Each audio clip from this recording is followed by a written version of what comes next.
Allahabad station की हलचल अब धीमी पड़ चुकी थी। रात के 9 बज रहे थे और ट्रेन धीरे धीरे प्लेटफॉर्म छोड़ रही थी।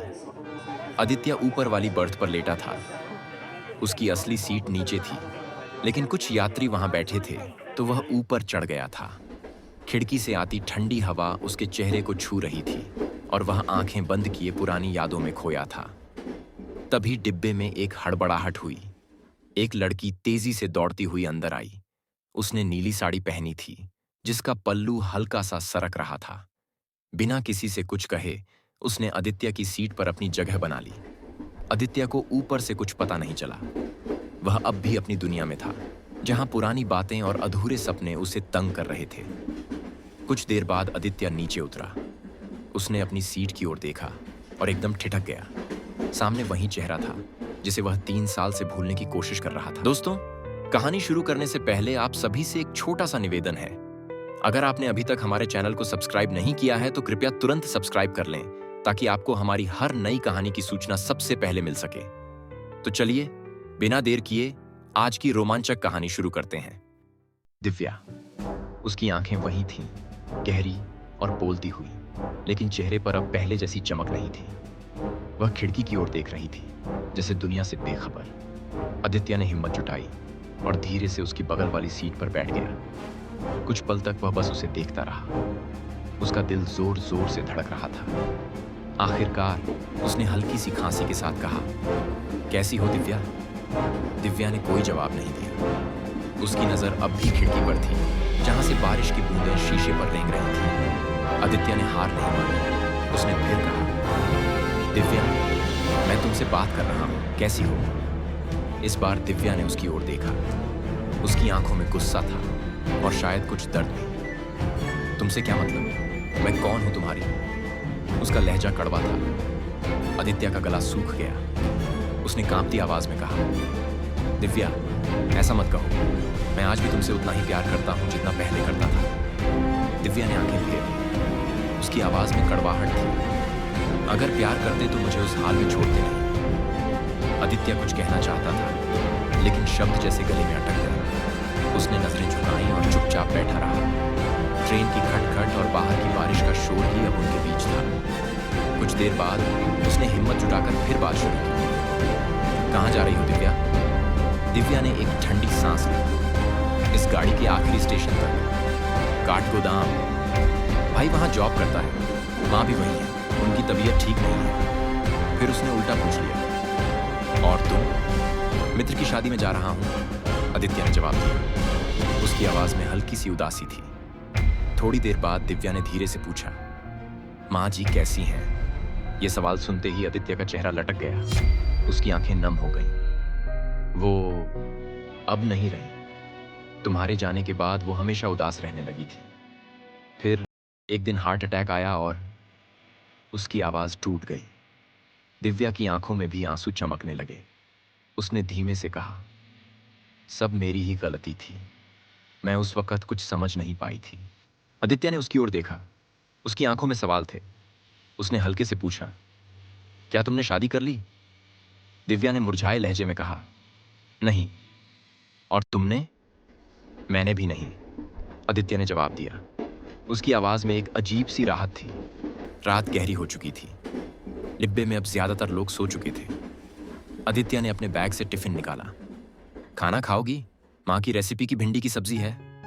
दिव्या ने हल्की सी मुस्कान दी। तुम्हारी पसंदीदा। ठीक है, थोड़ा सा खा लूंगी। दोनों ने साथ बैठकर खाना खाया। भिंडी की सब्जी और गरम रोटियों की खुशबू ने जैसे पुराने दिन वापस ला दिए। खाने के बाद बातें शुरू हुईं। दिव्या ने बताया कि वह दिल्ली में यूपीएसएससी की तैयारी कर रही है और एक स्कूल में बच्चों को पढ़ाती है।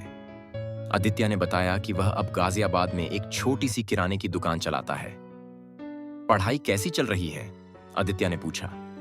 ठीक है, मुश्किल है लेकिन कोशिश कर रही हूं। तुम्हारी दुकान कैसी चल रही है? बस जैसे तैसे। मां के जाने के बाद सब कुछ थम सा गया था, लेकिन अब धीरे धीरे सब ठीक हो रहा है। रात भर दोनों बातें करते रहे। कभी हंसी, कभी पुरानी यादें और कभी अनकहा दर्द। कब नींद आ गई पता ही नहीं चला। यादें और कभी अनकहा दर्द। कब नींद आ गई पता ही नहीं चला। सुबह 6 बजे के आसपास दिव्या की आंख खुली। ट्रेन काठगोदाम स्टेशन पर रुकी थी। उसने आदित्य को हल्के से जगाया। आदित्य, स्टेशन आ गया। आदित्य ने आंखें मलते हुए अपना बैग उठाया। दोनों प्लेटफॉर्म पर उतरे। ठंडी हवा और हल्की बूंदाबांदी ने मौसम को और सुहाना बना दिया था। बिछड़ने से पहले आदित्य ने पूछा, फिर कब मिलोगी? दिव्या ने मुस्कुराते हुए कहा, 2-3 दिन में। परसों वापसी का टिकट है। माँ की तबीयत देखूंगी, फिर मिलना यहीं। साथ चलेंगे, आदित्य ने कहा। दिव्या ने हंसकर टोका, पर मैं तो दिल्ली जाऊंगी। आदित्य ने उसकी आंखों में देखा और मुस्कुराया। मुझे भी तो अब दिल्ली जाना है।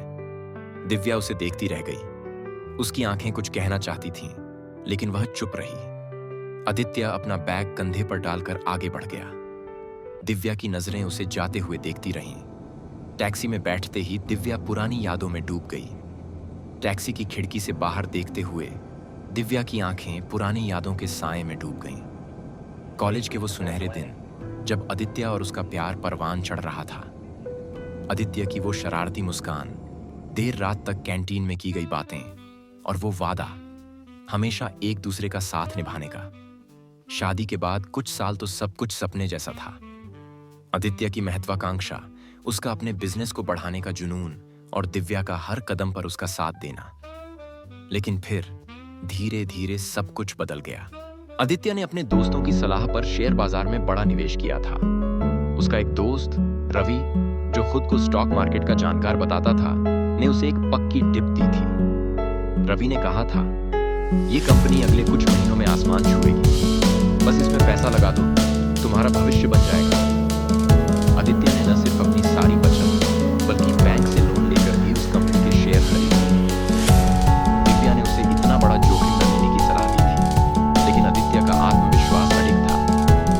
तुम चिंता मत करो दिव्या, ये मेरे जीवन का सबसे बड़ा दाम है और मैं जीतूंगा, उसने हंसते हुए कहा।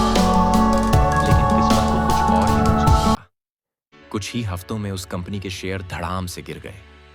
खबर आई कि कंपनी के मालिक ने धोखाधड़ी की थी और कंपनी दिवालिया हो चुकी थी। आदित्य का निवेश, उसकी सारी मेहनत की कमाई और लोन का पैसा, सब कुछ एक झटके में खत्म हो गया।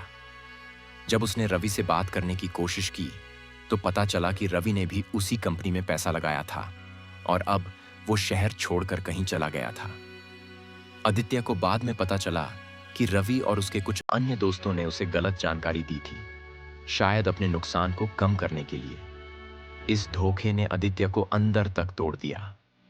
नुकसान की इस मार ने आदित्य को पूरी तरह बदल दिया। वो पहले जैसा हंसमुख और आत्मविश्वासी आदित्य नहीं रहा। कर्ज के ब्याज का बोझ दिन ब दिन बढ़ता जा रहा था।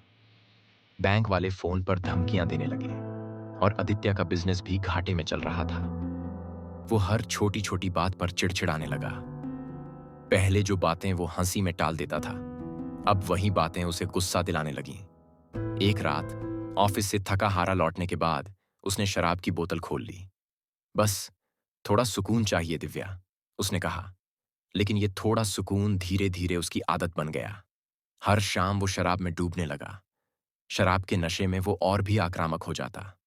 छोटी छोटी बातों पर दिव्या से बहस करना, चिल्लाना और कभी कभी गुस्से में बर्तन फेंकना, ये सब अब रोज की बात हो गई थी। दिव्या ने उसे समझाने की बहुत कोशिश की। आदित्य, ये शराब तुम्हें और बर्बाद कर देगी। हम साथ मिलकर इस मुसीबत से निकल सकते हैं, उसने आंसुओं के साथ कहा। लेकिन आदित्य सुनने को तैयार ही नहीं था। उसका गुस्सा अब शारीरिक हिंसा में बदलने लगा। एक रात जब दिव्या ने उससे शराब छोड़ने की बात कही, तो उसने गुस्से में उसे थप्पड़ मार दिया। दिव्या स्तब्ध रह गई। उसका आदित्य, जिसने कभी उसकी आंखों में आंसू नहीं आने दिए, आज उसी के हाथों उसे ये दिन देखना पड़ रहा था। उस रात के बाद दिव्या का धैर्य टूट गया। अगले दिन जब आदित्य नशे में सो रहा था, उसने चुपके से अपना सामान बांधा। उसने अपने गहने, कुछ कपड़े और अपनी पुरानी डायरी, जिसमें उसने कॉलेज के दिनों की यादें लिखी थीं, एक छोटे से बैग में डाले। उसने आखिरी बार घर को देखा, जहां कभी उसकी हंसी गूंजती थी और अब सिर्फ चीखें और आंसू बचे थे। वह चुपचाप आदित्य के मां के कमरे में गई। मां गहरी नींद में सोई हुई थी। दिव्या ने धीरे से उनके पैर छुए और जल्दी से वहां से निकल गई। दिव्या की आंखों में आंसू थे। मां से अलग होते हुए दिव्या का दिल रो पड़ा था। आज तक उन दोनों के बीच सास बहू का नहीं बल्कि एक मां बेटी का रिश्ता था, लेकिन नियति ने आज उन दोनों को हमेशा के लिए अलग कर दिया था। बिना कुछ कहे वो टैक्सी में बैठी और अपने मायके की ओर चल पड़ी। टैक्सी की खिड़की से बाहर देखते हुए उसके मन में सवाल कौंध रहे थे। क्या वो सही कर रही थी? क्या आदित्य कभी सुधरेगा? लेकिन फिर उसने अपने गाल पर उस थप्पड़ की जलन को याद किया और उसका फैसला और पक्का हो गया। वो अब अपने लिए, अपनी खुशी के लिए जीगी। मायके पहुंचकर उसने अपनी मां की बाहों में सिर रखा और फूट फूट कर रो पड़ी। उसकी मां ने उसे गले लगाकर कहा, बेटी, तुमने सही किया। अब तुम्हें अपने लिए जीना है। मैडम जी, आपका घर आ गया। ड्राइवर की आवाज पर दिव्या एक झटके में अपने अतीत से बाहर निकल आई। वह टैक्सी से उतरी और अपना बैग लेकर घर के अंदर चली गई। वापसी का दिन आ गया। आसमान में काले बादल छाए थे। तेज हवा और बारिश ने मौसम को और भारी बना दिया था। काठगोदाम का छोटा सा प्लेटफॉर्म लगभग खाली था। आदित्य वहां खड़ा था, पूरी तरह भीगा हुआ। उसकी शर्ट चिपक गई थी और वह ठंड से कांप रहा था, लेकिन उसकी आंखें सिर्फ एक चेहरा ढूंढ रही थीं। तभी दूर से दिव्या दिखी। वह छतरी पकड़े दौड़ती हुई आ रही थी। उसकी साड़ी का पल्लू हवा में लहरा रहा था। जैसे ही वह आदित्य के पास पहुंची, उसकी आंखें गुस्से से चमक उठीं। पागल हो गए हो? इस बारिश में क्या जरूरत थी आने की? बीमार पड़ जाओगे, उसने डांटा। आदित्य ने हंसते हुए कहा, मुझे पता था तुम आओगी। और तुम इस बारिश में क्यों आई? आदित्य ने शरारत से पूछा। तुम्हारा पागलपन मैं अब भी अच्छी तरह जानती हूं, दिव्या ने उसे डांटते हुए कहा। दिव्या की आंखें नम हो गईं। उसने आदित्य का हाथ थाम लिया। दोनों की आंखों से आंसू बह रहे थे, जो बारिश के पानी में मिल गए। आदित्य ने धीरे से कहा, क्या हम फिर से एक नई जिंदगी शुरू नहीं कर सकते? दिव्या कुछ पल चुप रही, फिर वह टूटकर आदित्य के गले लग गई। बारिश की बूंदें उनके चेहरों पर गिर रही थीं, जैसे आसमान भी उनकी कहानी पर रो रहा हो। तभी ट्रेन की सीटी बजी। आदित्य ने दिव्या का बैग उठाया और दोनों ट्रेन में चढ़ गए। ट्रेन धीरे धीरे रफ्तार पकड़ने लगी। दिव्या ने आदित्य का हाथ थाम रखा था। दोनों चुप थे, लेकिन उनकी आंखें सब कुछ कह रही थी। शायद उनकी टूटी हुई मोहब्बत अब एक नई राह पर थी, क्योंकि अब इस आखिरी स्टेशन से उनकी जिंदगी का नया सफर जो शुरू हो चुका था।